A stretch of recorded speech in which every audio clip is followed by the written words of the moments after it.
자, 6번. 전매행위 제한 등에 관한 설명으로 옳은 것이라고 되어 있는데, 뭐 말씀드린 김에 하나만 더 말씀드리면, 그 모의고사 치실 때 웬만하면 수정 테이프 사용 안 하고 하셨으면 좋겠습니다. 안 쓰는 연습을 하셔야 됩니다. 맨날 틀리고 고치는 게 습관이 돼 있으면 시험장 가서도 테이프를 쓰게 돼 있습니다. 근데 수정 테이프를 쓰는 건 상관이 없지만은 그거에 대한 책임은 내가 다 져야 됩니다. 그러니까 그 OMR 카드 기계에 인식을 시키겠죠. 그게 몇만 장이 들어가는 겁니다. 몇만 장이 들어가다 보면은 나는 이렇게 꼼꼼하게 테이프 붙여놓고 꼭꼭 눌러가지고 이렇게 한다 하더라도 다른 사람은 그냥 대충 해놓은 사람도 있겠죠. 그런 것들이 기계에 걸리고 하다 보면은 내가 기계를 인식하면서 그 기계가 그 내가 붙여놓은 테이프를 쓸어내버리는 경우가 있습니다. 그래버리면은 그거에 대한 책임은 내가 다 지는 겁니다. 그러면은 최대한 그러니까 그런 변수가 생기지 않게끔 내가 마킹한 대로 점수가 나올 수 있게끔 최선을 다해야 되는 겁니다. 그러니까 웬만하면 모의고사 치실 때도 수정 테이프를 안 쓰고 틀리지 않고 옮기는 연습을 하시는 겁니다. 계속.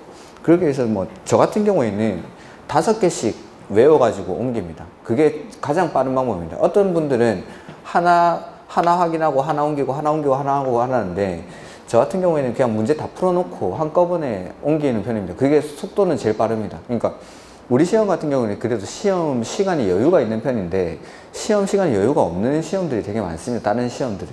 그러니까 우리는 80문제 푸는데 100분을 주지만 80문제 푸는데 80분 주는 경우도 있고 40문제 푸는데 40분 주는 경우도 있습니다. 그럼 문제를 1분이 안 되게 풀어야 되는 거죠. 그러면 최대한 OMR 카드를 빨리 옮기기 위해서 제가 이제 쓰는 방법인데 OMR 카드는 5개씩 굵은 줄이 끄어져 있죠. 그럼 내가 5개씩 외워서 옮기다 보면은 내가 뭔가 밀었었다 라고 하면은 이 줄에 안 맞는 겁니다. 그럼 금방 내가 지금 밀려 쓰고 있다라는 걸 확인할 수 있기 때문에 저 같은 경우에 이제 5개씩 외워가지고 이렇게 옮기는 방법을 택하는데 가장 자기가 이제 실수 안 하는 방법을 택해가지고 그런 것들도 연습하시는 겁니다. 모의고사에서 이렇게 OMR 카드를 실수 없이 옮기는 거. 수정 테이프는 웬만하면 안 쓰시는 걸 저는 추천드립니다. 이렇게. 자, 옳은 거 보면은 제한되는 전매행위는 매매, 증여, 상속이나 그 밖에 권리 변동을 수반하는 모든 행위가 포함된다. 뭐 빠져야겠죠? 상속 빠져야겠죠. 그 다음에 투기가 알지구에서 건설 공호하는 주택의 전매 제한 기간은 수도권, 충청권 지역의 경우에는 이런 거는 보지 마십시오. 이거 틀렸습니다. 이거. 투기가 알지구에서 건설 공급되는 주택의 전매 제한 기간은 소유권 이전 등기 일까지. 소유권 이전 등기 일까지. 근데 이거는 1년이라고 되어 있는데 이런 것들은 그냥 안 보셔도 좋습니다.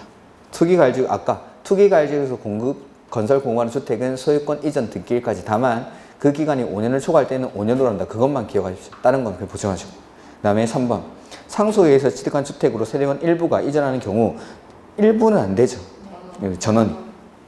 그 다음에 사업주체가 전매 행위가 제한되는 분양가 상한제 주택을 공급하는 경우 그 주택의 소유권을 제3자에게 이전할 수 없으면 소유권에 등기에 부기등기한다. 네, 4번이 정답. 그 다음에 전매 행위 제한을 위반해서 주택의 입주자로 선정된 지위가 전매가 이루어진 경우 사업주체는 전매 대금을 지급하고 해당 입주자로 선정된 지위를 매입해야 한다. 네, 사업주체가 바로 입주금을 지급하고 취득을 합니다. 환매를 해오죠. 네. 그 다음에 7번에 공급질서 교란 행위에 해당하지 않는 것. 각종 지위나 증서, 사고 팔고 하는 행위를 금지한다라고 했죠. 그런 것들을 주택 공급받을 수 있는 조합원의 지위를 증여하는 거 안 되죠. 그 다음에 주택 상환사채의 저당. 저당은 되죠. 상속이나 저당은 제외한다.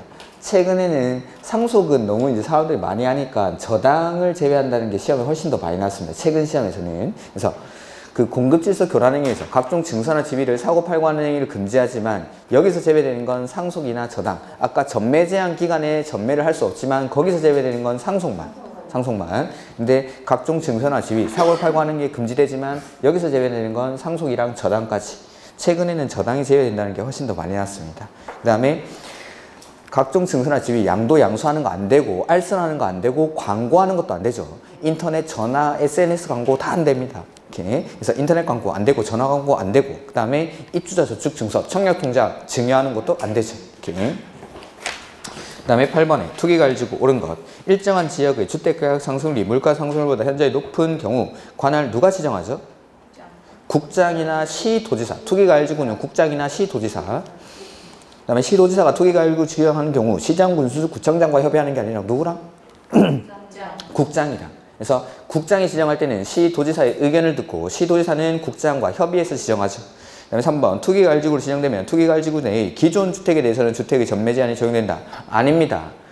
투기가일지구가 지정되고 나서 그 이후에 건설 공급되는 주택에 대해서 전매 제한이 적용되는 거지, 투기가일지구 지정해가지고 이전에 주택 가지고 있던 사람들 다 사고 팔고 하지마, 이거는 거의 공산주의 국가나 마찬가지인 겁니다. 생각을 해보시면 되겠죠. 투기가일지구 지정해가지고 이 안에 이제 주택 사고 팔고 하지마, 이거는 진짜 공산주의죠. 그러니까 투기가일지구를 지정하고 나서 그 이후에 건설 공급되는 주택이나 그 주택의 입지로 선정된 지위의 전매가 제한되는 거지, 이전에 있던 주택들은 아무 지장이 없는 겁니다. 이렇게. 그 다음에 4번에 주택의 분양 계획이 지난해보다 30% 이상 증가하면은 주택이 늘어난다 이 말이죠. 아니고 감소. 그러니까 생각보다 숫자를 바꿔내는 문제는 그렇게 많지 않습니다. 여러분들은 막 숫자가 헷갈린다 하지만 시험장에 실제로 가보시면은 숫자를 막 짜잘한 숫자를 바꿔가지고 그렇게 맞다 틀렸다를 판단하는 그런 문제는 그렇게 많지는 않습니다. 이렇게. 그 다음에 5번에 투기과일지구에서 건설 공급되는 주택의 세대원 전원이 해외로 이주하게 되어 사업주체의 동의를 받아 전매하는 경우에는 전매 제한이 적용되지 않는다. 그렇죠? 세대원 전원이 해외로 이주하거나 2년 이상 해외에 체류할 때 전부 가야 됩니다. 기록이 X. 그 다음에 9번 옳은 것. 국장이 시도별 주택 보급률 또는 자가주택의 비율이 전국 평균을 자가주택의 비율이 전국 평균을 초과한다 이 말은 집이 남아 돈다 이 말이죠. 이런 데서는 지정을 할 필요가 없겠죠. 예. 전국 평균 이하인 거.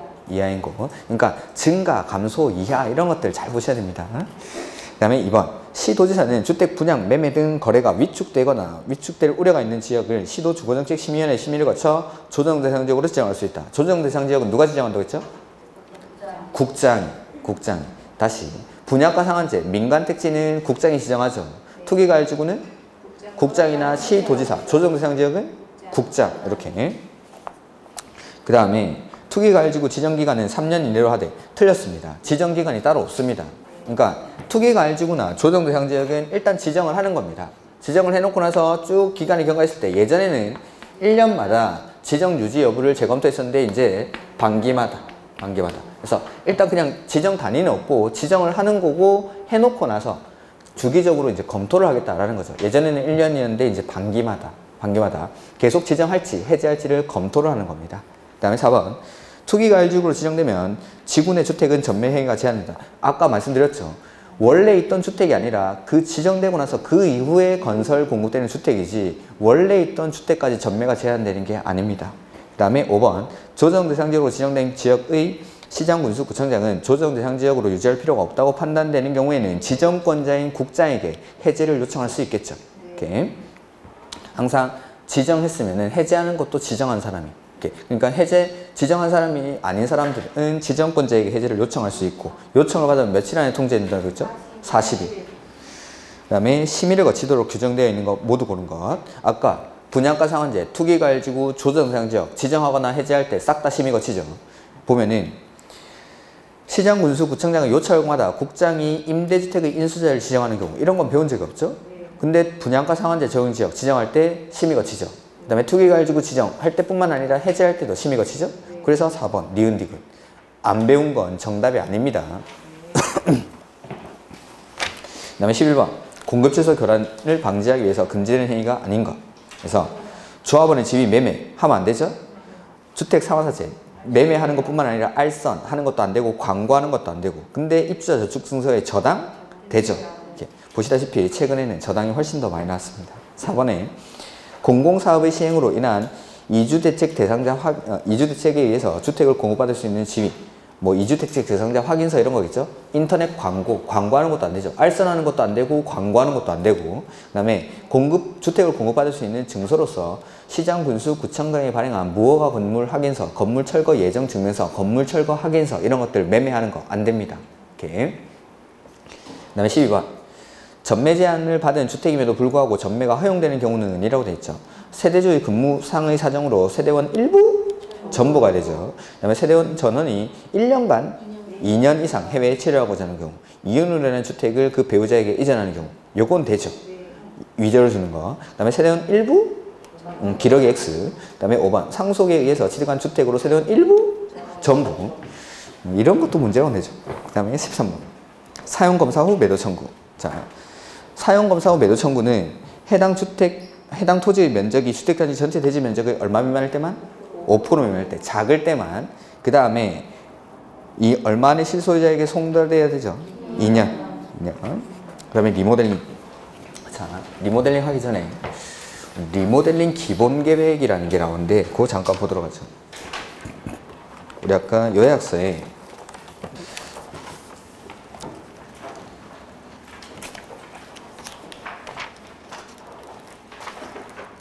그 343페이지 잠깐 보시면 됩니다. 뭐 노트에도 정리가 되어 있고. 리모델링 기본계획을 보기 전에 우리 정비법에서 정비기본계획이라는 게 있었습니다. 정비기본계획. 우리 노트에 있는 정비기본계획은 아마 30페이지 정도에 나와 있을 겁니다. 정비기본계획이라는 건 한꺼번에 정비사업이 몰려버리면 주변의 주택이 부족해지거나 주택시장이 불안정해질까봐 사업의 시기를 조정하기 위해서 정비기본계획을 수립하고 그 구역 안에서 사업의 시기를 여기는 22년부터 여기는 24년부터 여기는 25년부터 사업을 하자라고 예정구역을 지정하기 위해서 정비기본계획을 수립하죠. 그 정비기본계획은 특별시, 광역시, 시 단위에서 수립합니다. 정비기본계획은.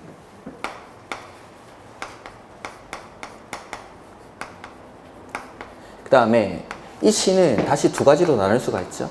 대도시랑 대도시가 아닌 시.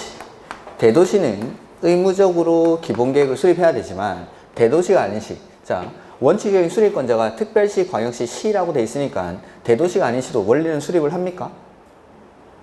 네, 시니까.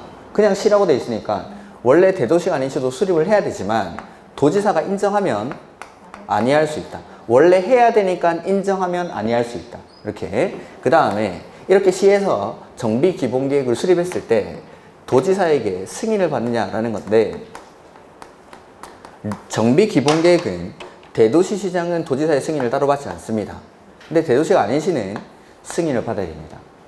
그 다음에 계획을 수립할 때 주민한테 의견 듣고, 그 다음에 의회한테 의견 듣고, 그 다음에 협의하고 심의해서 계획을 수립하는데 주민한테 의견 듣는 건 14일.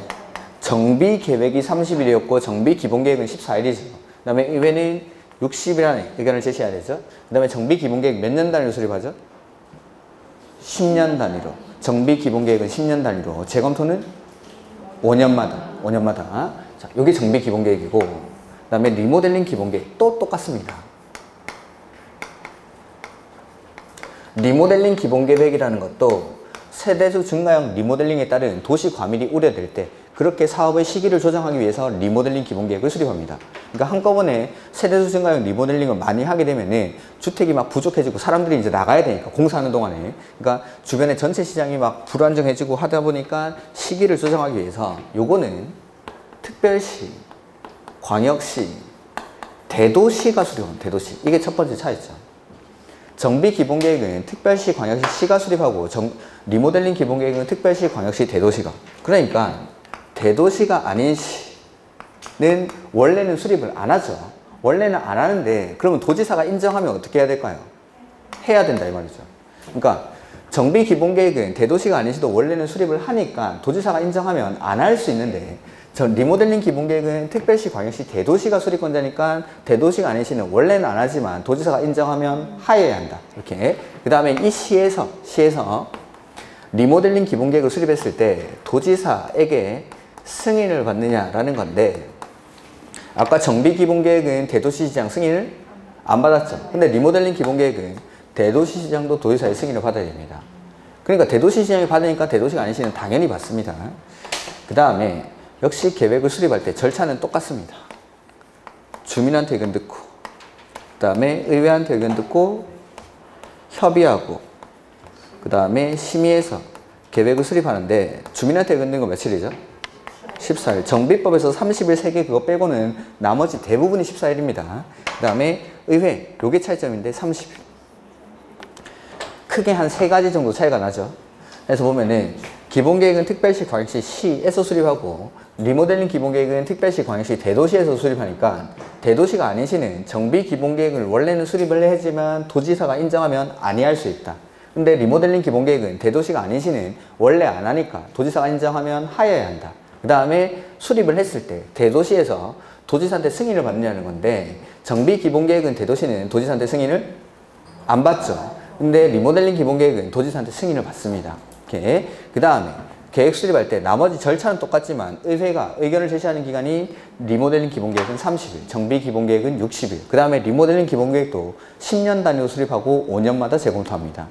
그러니까 나머지 내용 똑같은데 방금 보신 한 3가지 정도 차이점이 있습니다. 그거 말고는 똑같다라고 생각하시면 됩니다. 그래서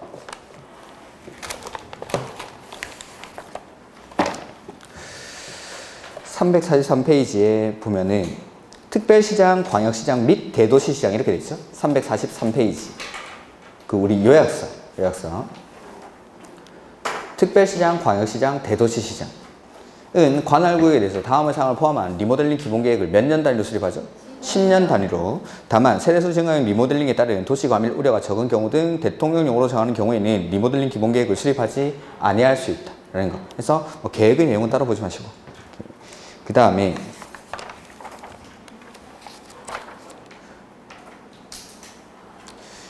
344페이지가 오죠. 다음 페이지. 가로 2번에. 대도시가 아닌 시의 시장. 이 사람이죠? 네. 대도시가 아닌 시의 시장은 원래는 안 하지만 도지사가 인정하면 해야 한다. 인정한 경우 수립해야 한다. 그 다음에 기준은 당연히 국장이 정하겠죠. 그 다음에 수립할 때. 가로 1번 절차 보면은 주민한테 의견 듣는 건 며칠? 14일. 의회는 30일 안에 의견을 제시해야겠죠. 다만 경미한 사항일 때는 생략할 수 있다라는 거고, 그 다음에 가로 3번에 협의 심의 거쳐야 한다라는 거. 이렇게. 그 다음에 5번에 가로 5번 맨 밑에 대도시시장. 이 사람이죠? 네. 대도시시장은 리모델링 기본계획 수립했을 때 도지사한테 승인을 받아야 됩니다. 정비 기본계획은 대도시시장은 승인을 받지 않지만 리모델링 기본계획은 승인을 받습니다. 이렇게. 그 다음에 뭐 리모델링 기본계획 수립하고 나면 고시하고 재검토는 5년마다. 그 다음에 여기도 안전진단은 안 나와 있는데 안전진단은 뭐 제가 문제 풀면서 말씀을 드리겠습니다. 보면은 514페이지의 1번 문제. 공동주택을 리모델링에 관한 설명으로 틀린 것. 그리고 우리 그 리모델링은 용어의 정에서 한번 나왔었죠. 리모델링은 크게 대수선이랑 증축으로 구분하는데 대수선할 때는 사용검사나 사용 승인으로부터 얼마 경과해야 되죠? 10년. 증축할 때는 15년이 경과를 해야 되고 증축할 때 세대별 주거전용 면적은 얼마까지? 30%까지. 근데 85제곱미터 미만인 것들은 40%까지. 그리고 증축 가능한 면적의 범위 안에서 세대수를 증가시킬 수도 있는데 세대수는? 노트 보십시오. 노트.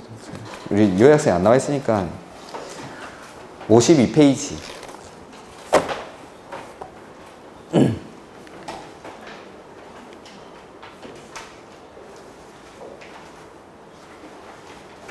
거기 맨 앞에 요건 나오죠?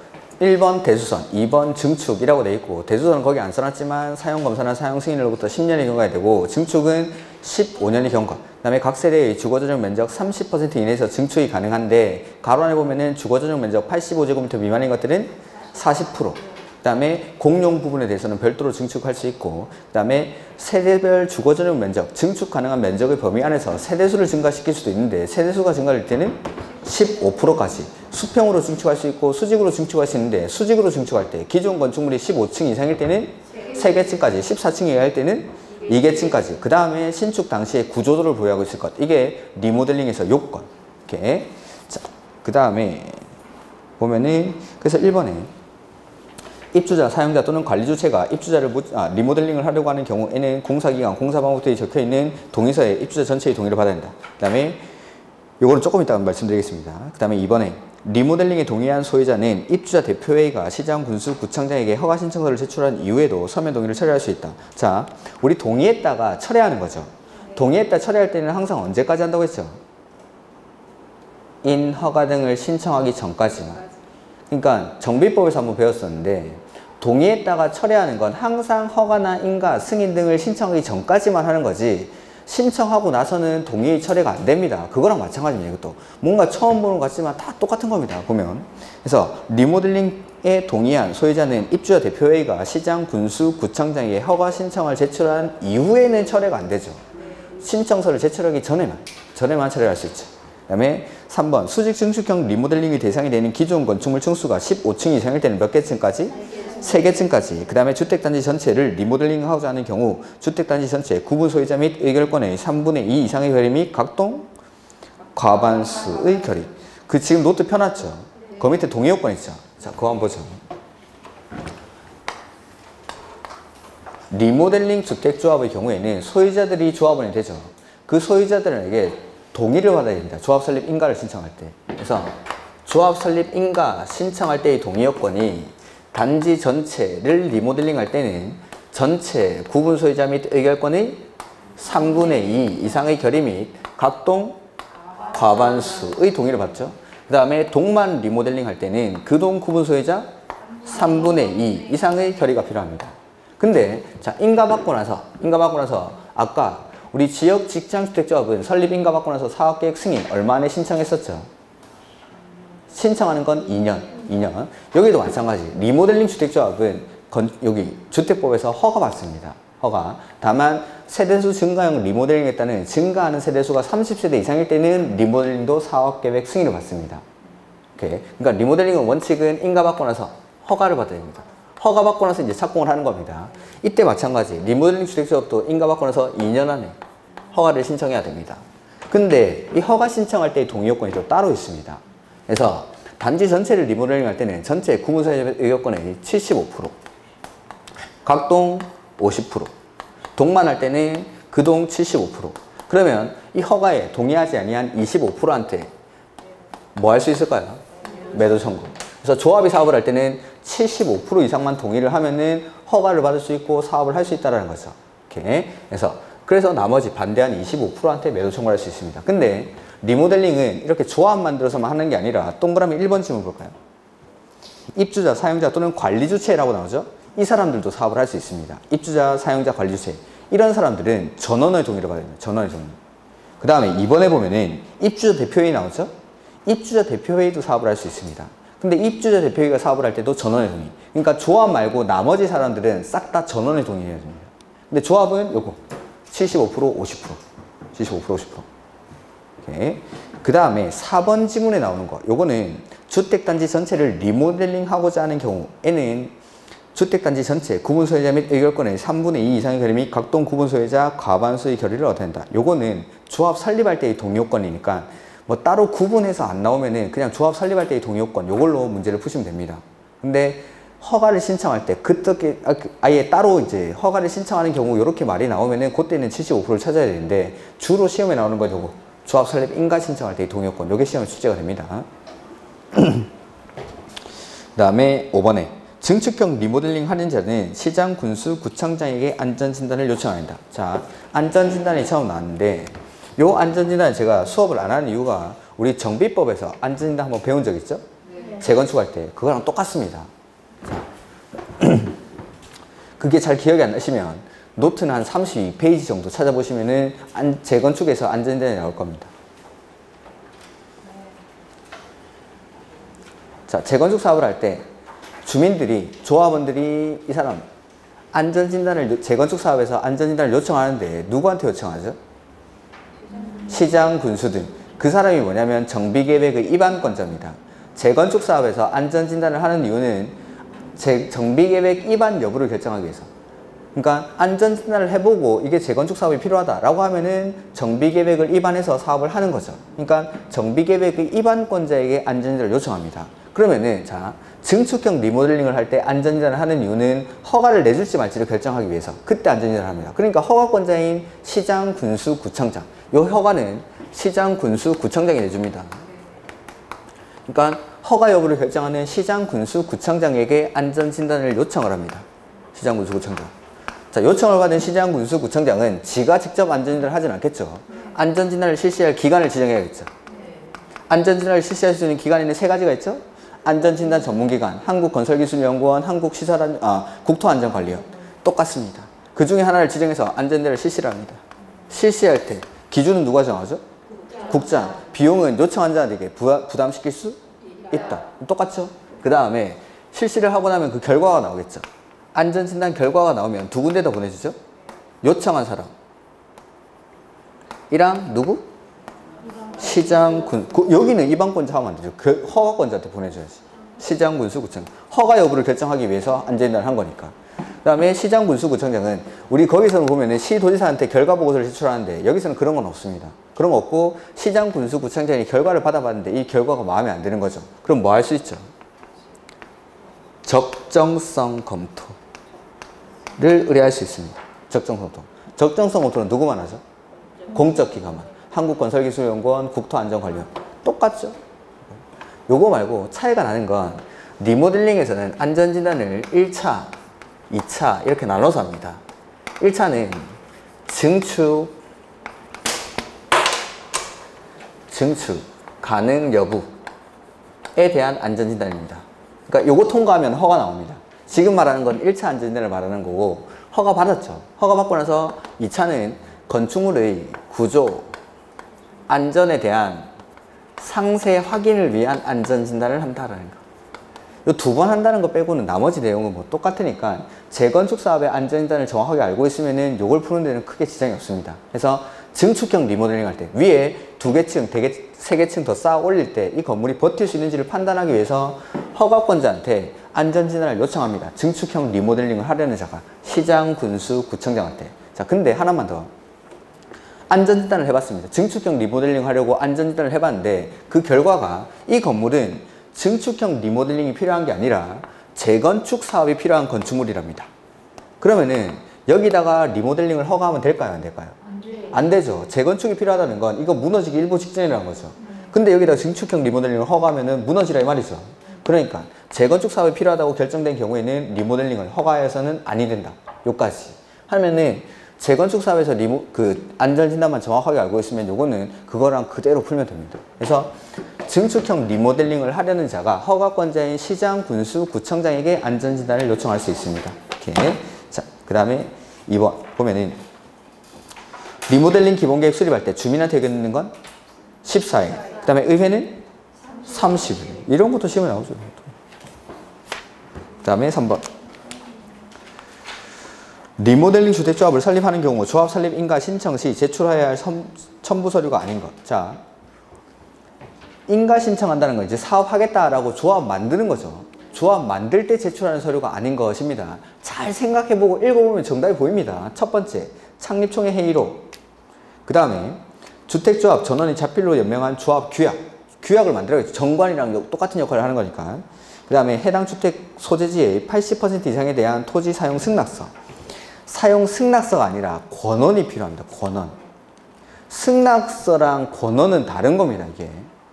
권원이라는 건 우리가 계약을 체결해야 되는 거죠. 임차권이라든지 지상권 설정 계약을 체결을 해야 되는 건데 승낙서라는 건 오케이 그냥 동의를 해준 정도지 승낙서가 아닙니다. 이게.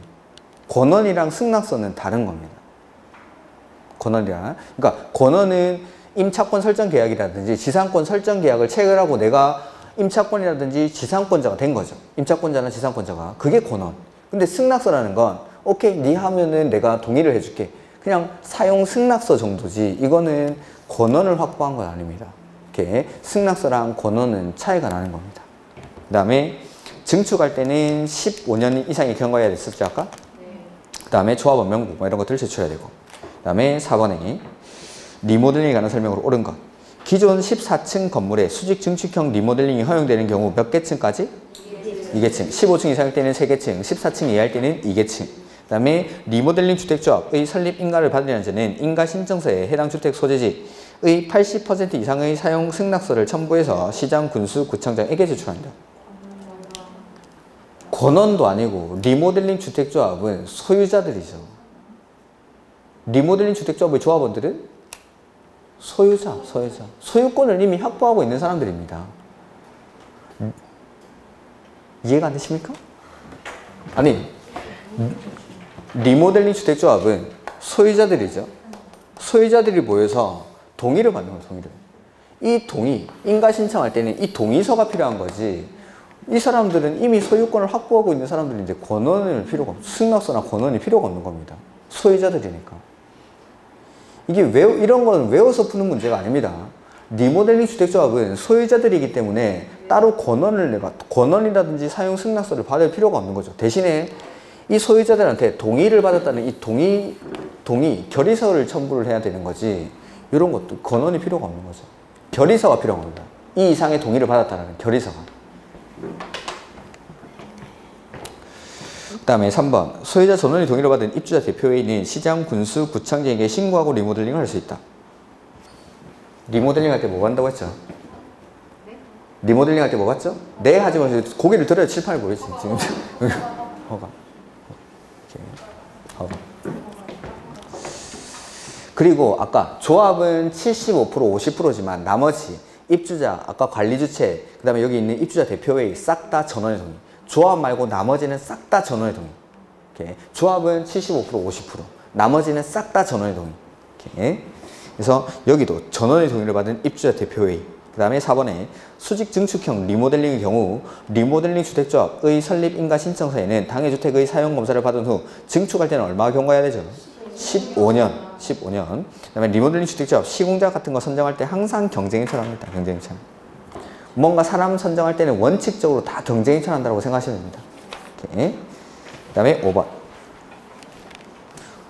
주택법률상 공동주택의 리모델링에 관한 설명으로 틀린 것.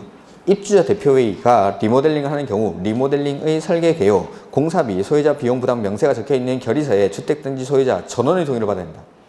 그렇죠? 조합 말고 나머지 사람은 싹 다 전원의 동의. 조합 말고는 다 전원의 동의. 이번에 공동주택의 입주자, 사용자, 관리주체 역시 전원의 동의를 받아서 뭐 받아야 되죠? 허가. 시장, 군수, 구청장의 허가. 여기는 뭐 동의 요건은 안 나와 있는데 여기 나와 있는 입주자, 사용자, 관리주체 싹 다 전원의 동의. 근데 조합은 75% 50%. 근데 조합 설립 인가 신청할 때, 조합 설립 인가 신청할 때는 3분의 2 과반수. 이렇게. 그 다음에 3번 사업비에 관한 사항은 세대수 증가하는 리모델링을 하는 경우 수립하여야 하는 권리 변동 계획에 포함되지 않는다가 아니라 포함됩니다. 이런 것들은 일단 놔두시고. 이게 그러니까 정답이긴 한데 나머지를 우리가 다 배운 겁니다. 입주자 대표회의는 전원의 동의를 받아서 사업할 수 있고 그 다음에 리모델링 할 때는 이번에는 허가받아야 된다는 거. 시장, 군수, 구청장한테. 그 다음에 4번에 증축형 리모델링을 하는 경우에는 시장, 군수, 구청장에게 안전진단을 요청합니다. 맞죠? 허가권자에게. 그 다음에 수직 증축형 리모델링의 대상이 되는 기존 건축물의 층수가 12층일 때는 몇 개층까지? 2개층까지. 그러니까 1번, 2번, 4번, 5번은 충분히 해결할 수 있는 영역이니까 3번을 찍으셔야 되는 거예요. 3번 그런 거 권리 변동 계획의 내용 이런 것들 외우는 거 아닙니다. 이런 것들 하나하나 외우면 뭐 양이 너무 많죠. 이렇게. 그다음에 마지막으로 주택 상환사채 한번 정리해 보죠.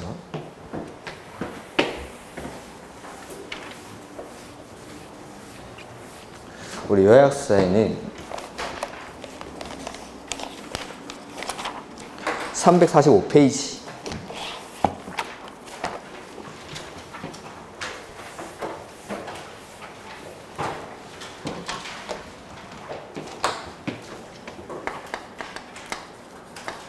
주택 상환 사채. 그래서 주택으로 상환하는 회사가 발행하는 채권이다 라고 해서 이걸 주택 상환 사채라고 부릅니다. 그래서 아까 했지만 발행자는 한국토지주택공사가 발행하죠. 한국토지주택공사. 그 다음에 등록사업자가 발행할 수 있는데 아까 등록사업자에는 2명 있었죠. 법인이랑 개인. 법인이랑 개인 중에 어디가 회사죠? 그래서 법인, 등록사업자 중에 법인이 발행합니다. 이 사람들이 발행자. 그리고 등록사업자나 주택공사가 주택상환사채를 발행할 때는 발행계획을 작성해서 누구한테 승인받죠? 국장에게 승인받습니다. 국장에게. 그 다음에 여기 있는 등록사업자는 민간이죠. 민간이 채권 발행할 때는 뭐 받아야 되죠? 보증? 보증? 물어보지 말고 보증. 민간? 항상 이런 것들은 채권 발행할 때마다 공통점. 하나 더 해볼까? 상환자 들어가면 뭐라고 했죠? 김영식 증권, 김영식 증권 이런 것들 다 공통사항들입니다. 그래서 민간이 채권 발행할 때는 보증을 받아야 되고 그 다음에 등록사업자는 그냥 무조건 채권을 발행할 수 있는 게 아니라 발행의 요건이 필요합니다. 자, 등록사업자가 등록할 때는 자본금이 얼마 이상이었죠? 등록할 때. 등록할 때는 3억. 등록할 때는 3억. 근데 채권 발행할 때는 자본금이 5억 이상이어야 합니다. 그 다음에 등록사업자로서 법인이어야 하고 건설업 등록을 한 자일 것. 그 다음에 두 번째는 최근 3년간 연평균 건설 실적이 300호 이상일 것. 그 다음에 발행 규모는 최근 3년간 연평균 건설 실적 이내에서 채권을 발행할 수 있습니다. 이게 등록사업자가 채권을 발행하기 위한 요건. 그 다음에 뭐 보증받아야 한다라는 거. 그 다음에 주택 상환사채를 발행할 때 채권이니까 이자를 줘야겠죠.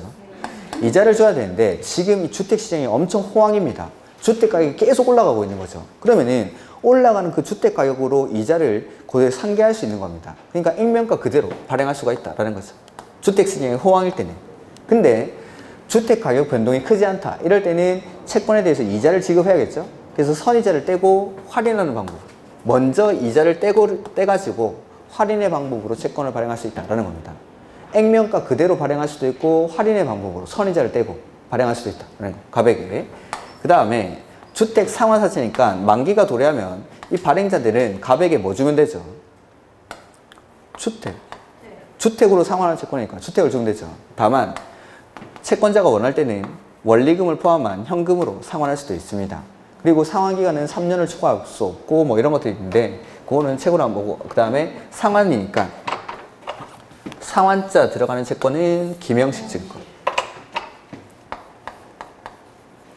김영식 증권이라서 이전하려고 할 때 여기서는 명의 변경 이렇게 표현합니다. 명의 변경. 이전하려고 할 때에는 취득자의 성명과 주소를 어디에다가 원부에 기록해 줄 것을 요청을 해야 되고 대항력은 취득자의 성명만 여기는 주소는 따로 요구하지 않습니다. 우리가 토지 상환채권도 김영식 증권이었죠. 토지 상환채권은 명의 변경 이전하려고 할 때도 취득자의 성명과 주소를 원부에 대항력도 취득자의 성명과 주소를 기재를 해야 되는데 주택 상환사채는 성명까지만 요구를 합니다. 성명만 따로 주소는 요구하지 않고 요거 어디에다가 채권에 대항력은 채권에 이렇게 그래서 한번 보면은 345페이지 발행자 돼 있는데 한국토지주택공사 및 등록사업자 등록사업자 중에 법인을 말합니다. 그래서 그 대통령령으로 정하는 기준이 밑에 박스에 나오는데 법인으로서 자본금이 5억 이상 그 다음에 건설업 등록을 한 자여야 하고 최근 3년간 연평균 건설 실적이 300호 이상일 것. 그 다음에 우리 그 방금 읽던 문장에 뒤에 가로 안에 보면은 맨 끝에 발행 규모가 제일 끝에 나오는데 최근 3년간 연평균 건설 호수 이내로만 발행 가능이라고 되어 있죠. 이게 발행 규모입니다. 발행 규모.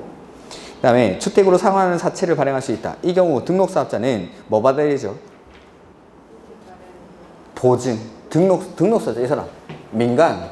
등록사업자는 보증을 받은 경우입니다. 채권을 발행할 수 있다. 라는 거죠. 그 다음에 발행의 승인. 주택 상환사채 발행하려는 자는 발행계획을 작성해서 누구한테 승인받죠? 국장. 그러면 주공도 승인받아야 됩니까? 네, 받습니다. 네, 받습니다. 국장은 안 받는다, 뭐, 주공은 안 받는다, 이런 건 없죠. 그 다음에 발행 방법. 액면가 그대로 발행할 수도 있고, 할인하는 방법. 선이자 떼고 발행할 수도 있죠. 그 다음에 상환사채에 있는, 뭐 2번은 됐으면 이런 거 보지 마시고, 그 다음에 3번도 그냥 참고로 해보시고, 명의 변경. 이전하는 경우죠. 김영식 증권이니까 이전할 때는 취득자의 성명과 주소를 어디에다가? 원부에 기재하는 방법으로 하고, 취득자의 성명을, 여기는 주소는 따로 없죠? 성명을 어디에? 채권에 기록하지 않으면 발행자 및 제3자에게 대항할 수 없다. 그 다음에 주택 상환사채의 효력해서 등록사업자가 발행한 사채는 그 등록이 말소된 때라도 그가 이미 발행한 사채에는 효력을 영향을 미치지 않는다. 보증받았으니까. 앞에서도 마찬가지였죠. 민간이 보증받았으니까 뭐 그 사람 사업 주체가 파산한다든지 해도 영향을 미치지 않는다라고 했었죠. 그 다음에 상환사채 발행에 관해서 이 법에 특별한 규정이 있는 경우에는 무슨 법을 준용하죠? 회사가 발행하는 채권이기 때문에 상법을 준용하는 겁니다. 회사가 발행하는 채권이니까. 그 다음에 상환기간은 얼마? 3년을 초과할 수 없죠. 자, 아파트가 지어지는데 대부분 3년 이내로 기간이 걸립니다. 그렇기 때문에 3년을 초과할 수 없다. 정확하게가 될 수가 없지만 아무튼 평균적으로 한 30개월 안팎으로 걸립니다. 그러니까 3년이면 36개월이죠. 이 기간 안에는 대부분의 아파트가 지어진다는 거죠. 그러니까 3년을 초과할 수 없다라는 거. 그 다음에 그 상환기간은 사채 발행일부터 뒤에다가 공급계약 체결일까지 계약 체결을 그러니까 소유권 이전 등기할 때까지가 아니다는 겁니다. 분양권 받을 때까지 3년을 초과할 수 없다라는 거. 소유권 이전 등기, 내 입주할 때까지가 아니라 분양계약을 체결할 때까지. 이렇게 공급계약 체결일까지. 그 다음에 주택 상환사채는 양도하거나 중도에 해약할 수 없습니다. 그래서 아까 공급질서 교란행위에 보면은 양도가 금지되는 증서에 주택 상환사채 있었죠.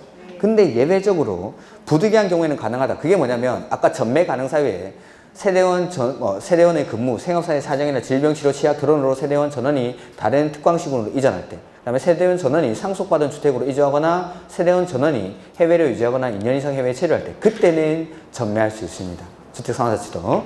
자, 문제만 보면은 1번 틀린 것. 등록사업자가 주택상환사채를 발행하려면 금융기관 또는 주택도시보증공사의 보증을 받아야 한다. 그렇죠? 등록사업자는 민간이니까 채권 발행할 때는 보증받아야겠죠. 그 다음에 2번 주택상환사채는 취득자의 성명을 채권에 기록하지 아니하면 발행자 및 제3자에게 대항할 수 없다. 맞죠? 대항력은 취득자의 성명만, 따로 주소는 요구하지 않죠. 그 다음에 등록사업자의 등록이 말소된 경우에는 등록사업자가 발행한 주택상환사채의 효력은 상실된다? 영향을 미치지 아니한다. 보증받았으니까. 그 다음에 4번에 주택상환사채 발행자는 주택상환사채 대장을 비치하고 주택상환사채권의 발행 및 상환에 관한 사항을 기재해야 한다. 이런 것들은 참고로. 5번에 주택상환사채를 발행하려는 자는 주택상환사채 발행계획을 작성해서 누구한테 승인받죠? 국장. 자, 그 다음에 2번에 작년에 이게 나왔어. 작년에. 보면은 틀린 것. 한국토지주택공사는 채권을 발행할 수 있죠. 사채. 그 다음에 상환자 들어가니까 김영식 증권, 명의 변경, 이전하려고 할 때는 취득자의 성명과 주소를 어디에? 원부에. 그 다음에 발행자는 발행 조건에 따라 주택을 건설하여 사채권자에게 상환해야 한다. 주택으로 상환하는 채권이니까 주택을 건설해서 주택을 주면 된다. 이 말입니다. 이게. 그 다음에 5번에 등록사업자의 등록이 말소된 경우에는 등록사업자가 발행한 주택 상환사채 효력을 미치지 않는다. 영향을 미치지 않는다. 맨날 똑같은 거 나오죠. 그 다음에 청문. 우리가 이제 국계법에서 청문 한번 배웠죠.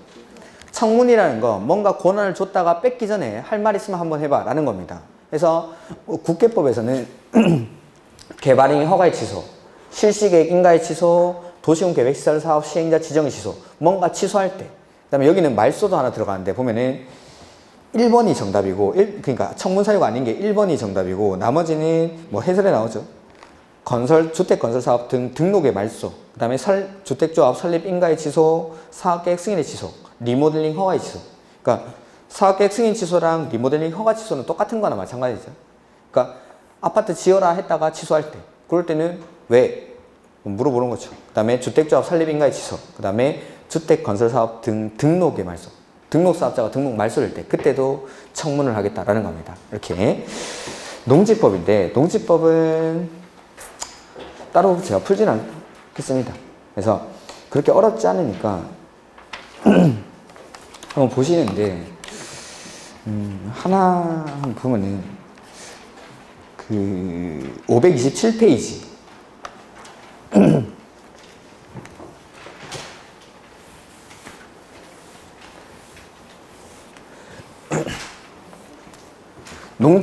농지를 취득할 때는 누구든지 농지증을 발급받아야 되죠. 농지증 누가 발급하죠? 시, 구, 읍, 면장. 제가 권한자라도 기억하라고 했죠. 농지법에서는 대부분을 시장, 군수, 구청장이 권한을 행사하는데 첫 번째 농지증은 시, 구, 읍, 면장이 발급합니다. 그 다음에 농지법에서 매수 청구가 2번 나오는데 그 매수 청구 누구한테 하죠? 그 기억이 안 나시면은 노트에 농지법 목차 옆에 보면은 제가 권한자라고 정리를 해놨을 건데 농지법 맨 앞에 목차에 제가 그 권한자라도 알고 가라고 했습니다. 그 앞에 농지법이라고 목차되어 있는데 그 오른쪽 귀퉁이에 맨 앞에 권한자. 그렇죠.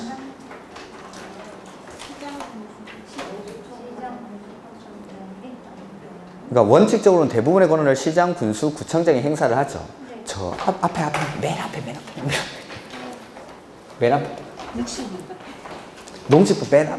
농지법이 맨 앞에는 뒤로 넘기면 안 되고 앞으로 넘겨야 맨 앞에 나오겠죠.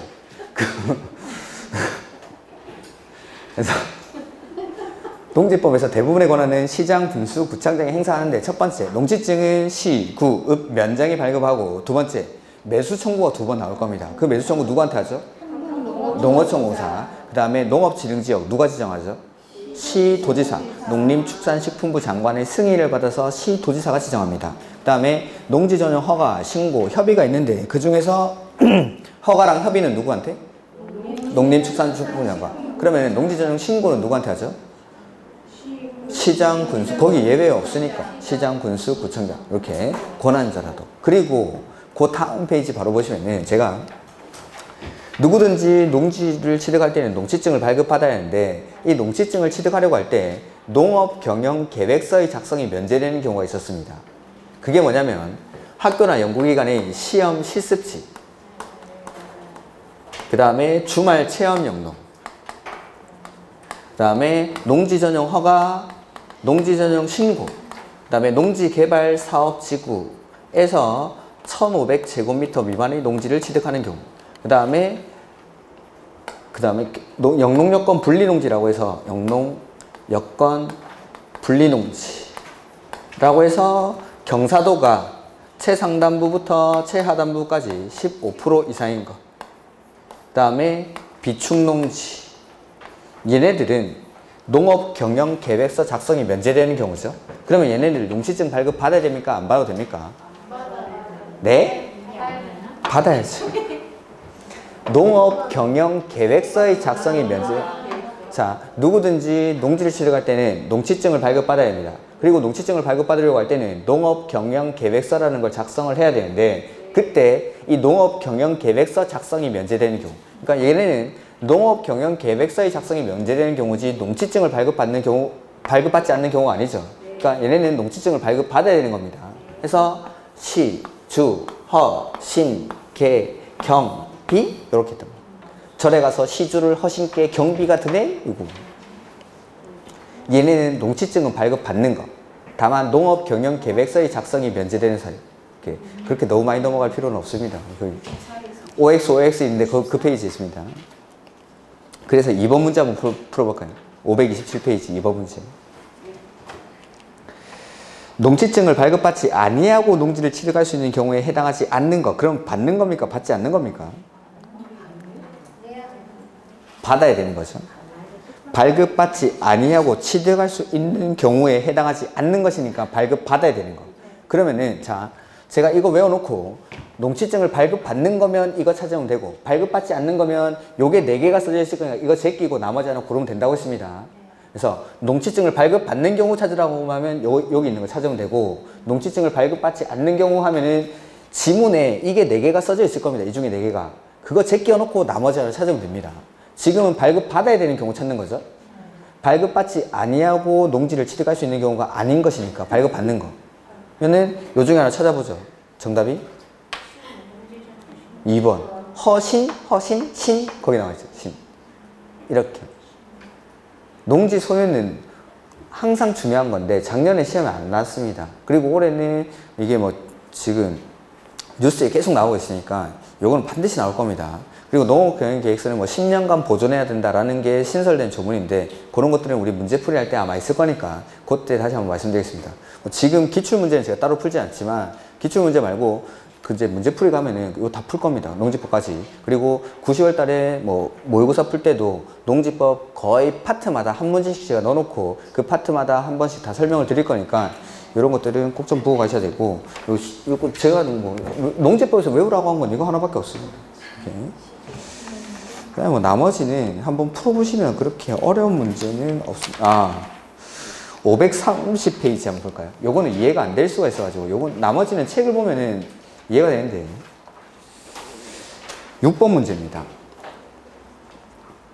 농지법령상 6번 문제 530페이지에 이건 해설을 봐도 좀 이해가 안 되는 부분이 있어가지고 보면은 농지법령상 농지 소유자가 소유 농지를 위탁 경영할 수 없는 경우만을 모두 고른 것이라고 돼 있죠. 기억인데 자 위탁 경영이라는 건 타인에게 보수를 지급하기로 약정하고 자신의 농작업의 전부나 일부를 타인에게 위탁해서 하는 경영을 위탁 경영이라고 합니다. 근데 그 일부를 위탁할 때 기억해 보시면 해설을 보면은 과수를 과지치기 또는 열매 속기 재배 관리 및 수확하는 농작업에 1년 중 4주간 직접 종사하는 경우에는 1년간 30일 이상 종사해야 위탁 경영이 가능한데 4주라면 28일이면 해농으로 위탁 경영에 해당할 수 없다 이렇게 돼 있죠.